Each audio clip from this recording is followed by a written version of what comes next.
संगत जी, सेवा क्या है? इस नाम से आप सेवा के शब्द से आप क्या समझते हैं? असल बात तो ये है कि हम सेवा का असली मतलब नहीं जानते हैं। अगर आप सोचते हैं कि सबको दिखावा करके या फिर सत्संग घर में सबके सामने कुछ ज़्यादा ही सेवा कर लेने से वह सेवा होती है, तो यह सरासर गलत है। सेवा तो वह होती है जब हम किसी भी कार्य को उस कुल मालिक का, परमात्मा का कार्य समझकर निस्वार्थ मन से, प्रेम भाव से करते हैं। बल्कि हम उस समय यह नहीं देखते हैं कि अरे हमने इतना काम किया है, लोगों के दिल में हमारी जगह बनेगी। ऐसा नहीं होता। सेवा तो वो है जो कि हम उस कुल मालिक के लिए करते हैं, कुल मालिक के दिल में जगह बनाने के लिए करते हैं, ना कि लोगों के दिल में जगह बनाने के लिए। तो साथ संगत जी, आज की हमारी साखी भी कुछ ऐसे ही है। संगत के अपने इस चैनल को आप लोगों ने अभी तक सब्सक्राइब करके सपोर्ट नहीं किया है तो ज़रूर कर लीजिए। तो संगत जी, यह घटना किसी एक व्यक्ति की नहीं है, बल्कि हम सभी आम लोगों की है। सद्गुरु जी कहते हैं कि सेवा वह होती है कि जो हम अपने घर में भी कार्य करते हैं, जैसे कि हम खाना बना रहे हैं, हम उस कुल मालिक को याद करें, मन में प्रेम भाव रखें और कहें, हे मालिक, तेरा शुक्र है जो तूने मुझे इतने लोगों के लिए ये कार्य करने का मौका दिया है। उतने लोगों के लिए, जितने लोगों के लिए हम खाना बनाते हैं, तो वह एक सेवा होती है। वह भी अगर हम मन से करते हैं तो उस मालिक के दिल में अपनी जगह बना सकते हैं, उसकी दृष्टि को हम अपनी ओर खींच सकते हैं। पर लोग अक्सर ऐसा नहीं करते हैं। वह तो सेवा को कुल मालिक को पाने का मौका नहीं, बल्कि सोचते हैं कि अरे हम ऐसा करेंगे तो हमारे कर्म धुल जाएंगे। सेवा को एक व्यापार समझकर बैठ गए हैं। सेवा तो उनके मन में मान लो कि वह है कि एक अपॉर्चुनिटी मिल गई कि उन्हें एक लक्ष्य तक पहुंचना है।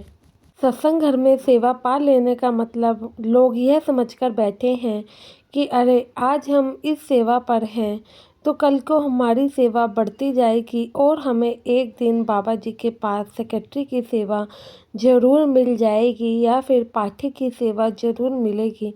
तो साथ संगत जी, जो कि बिल्कुल ही गलत भाव है। लोगों को अगर वॉशरूम क्लीन करने की भी सेवा मिलती है तो वे आपत्ति जताते हैं। उन्हें चाहिए कि जो वे चाहते हैं वही उन्हें सेवा मिले। पर ऐसा क्यों? जो मालिक ने हमें सेवा बख्शी है, हमें तो वही करनी चाहिए। बल्कि इसमें कम या ज़्यादा कुछ नहीं होता है। सेवा जितना हमारे मन से, तन से हो सके उतनी हमें करना है। हमें दूसरों को दिखाने के लिए ये नहीं करना है कि दूसरा लंगर की सेवा कर रहा है तो हम उससे ज़्यादा लंगर बना के दिखा, या फिर कोई फूल छाटने की सेवा कर रहा है तो हम उससे ज़्यादा सेवा करके दिखाएं कि लोगों की नज़रों में हमारे नाम और पद की प्राप्ति हो सके। हम भी एक दिन आम सेवादार से जत्थेदार की कैटेगरी में आ सके, तभी तो हमारा कुछ रुतबा होगा। साथ संगत जी, ऐसी बहुत सी संगत है जो ये सोचती है, जो कि बिल्कुल ही गलत भाव है। सेवा तो वह है जो कि मालिक ने तुम्हें मौका दिया है, तो तुम उस मालिक का हमेशा ही शुक्राना अदा करो कि मालिक ने तुम्हें सेवा के लायक समझा। लेकिन हम ऐसा नहीं करते हैं। वैसे तो सत्संग घर में सेवा करने का दिखावा करते हैं, सोचते हैं कि दूसरों से ज़्यादा सेवा करेंगे तो हम भी नाम और चर्चा में आएंगे, बाबा जी तक हमारा भी नाम पहुँचेगा कि हम ज़्यादा सेवा करते हैं, तो शायद हमारा ये जो पोस्ट है वो बढ़ा दिया जाएगा। लेकिन वहीं दूसरों को देख देख कर अक्सर हम जलते हैं। फिर क्या हमें सेवा का फ़ायदा मिलेगा? बिल्कुल भी नहीं। अगर हम दूसरों के प्रति अपने सच्चे मन से सेवा करें, घर में हम कला कलेश करके सेवा या फिर सत्संग घर जाते हैं, क्या उस सेवा का फल हमें मिलेगा? वो भी नहीं मिलेगा। इसलिए जो भी काम करें, चाहे वह ऑफिस में हो या घर में हो, अगर आप अपनी दुकान पे भी कोई कार्य कर रहे हैं, बाबा जी का नाम लीजिए, उसे भी सेवा समझ के कीजिए। अपने मन में ये भाव रखिए कि जो आप दूसरों के प्रति काम कर रहे हैं, दूसरों का काम कर रहे हैं, चाहे वह आप अपनी दुकान, ऑफिस या फिर किसी भी क्षति में हो, ये सोचिए कि जो मैं कर रहा हूँ ये दूसरों के लिए सेवा ही कर रहा हूँ। बाबा जी आपको इतना भाव दे कि उस काम को आप अच्छे से पूरा कर सकें।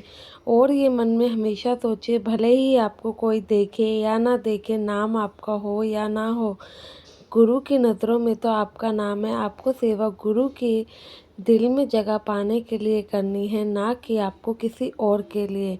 अगर आप इस मन से सेवा करते हैं तो बाबा जी आपकी पुकार ज़रूर सुनेंगे। ऐसा हो ही नहीं सकता कि सद्गुरु आपकी पुकार ना सुने। और आपको ये करना है, कभी भी दूसरों को देख के नहीं जलना है। हमेशा ही अपने दिल से, श्रद्धा से, सच्चे दिल से दूसरों के लिए अच्छी कामना ही करनी है। कोई गरीब है तो उसके लिए दुआ ही मांगनी है कि हे मालिक, इसको भी अच्छे दिन ज़रूर दिखाना। वह सच्ची सेवा मानी जाती है कि आपने किसी के लिए अपने मन से, बिना किसी स्वार्थ के दूसरों की भलाई मांगी है। इसमें भला आपका क्या स्वार्थ? अगर कोई लंगड़ा जा रहा है, आप उसकी मदद कर देंगे तो वह भी तो सेवा में ही गिना जाएगा ना। तो ज़रूरी नहीं होता है कि हर सेवा आप कुल मालिक को दिखाने के लिए ही करें या फिर दूसरों के दिखावे में आके ही करें। हो सकता है कि आप अपने कुल मालिक को खुश करने के लिए ऐसा सेवा करें जिसके अन्य लोगों को भनक भी ना हो। आप हर किसी बुज़ुर्ग के काम आए, जिससे कि बाबा जी के मन में भी आपके प्रति प्यार होगा, वह भी आपकी तरफ ज़रूर खींचेंगे। पर हमेशा ही ये बात ध्यान रखना है, कोई भी सेवा दिखावे के लिए या फिर स्वार्थ के लिए नहीं करनी है। वह सेवा का फल हमें फिर नहीं मिलता है। तो साथ संगत जी, बाबा जी ने तो सेवा करने का यही तरीका बताया है कि पहले अपने घर बार की सेवा करो, घर में जो बुज़ुर्ग हैं उनकी सेवा करो। खाना बना रहे हो तो उन उसको प्रसाद समझ के बनाओ, सद्गुरु का नाम लेके बनाओ। यह सोच के बनाओ कि आप ये गुरु घर के ही सेवा कर रहे हो, तो आपका मन कभी भी विचलित होगा ही नहीं। बीवियाँ घर के काम करने में जो कि पीछे हटती हैं, अगर वह ये सोचेंगी कि वह गुरु घर का ही काम कर रही हैं तो बहुत ही मन और लगन से करेंगी। गुरु हमेशा ही हमें उस काम को करते हुए देख रहे हैं, तो यकीनन आपको किसी प्रकार की कभी कोई परेशानी नहीं आएगी। तो संगत जी, आशा है ये वीडियो आप लोगों को पसंद आई होगी। वीडियो अच्छी लगी हो तो लाइक और कमेंट में राधा स्वामी लिखना ना भूले जी। गुरु प्यारी साथ संगत जी, आप सभी को राधा स्वामी जी।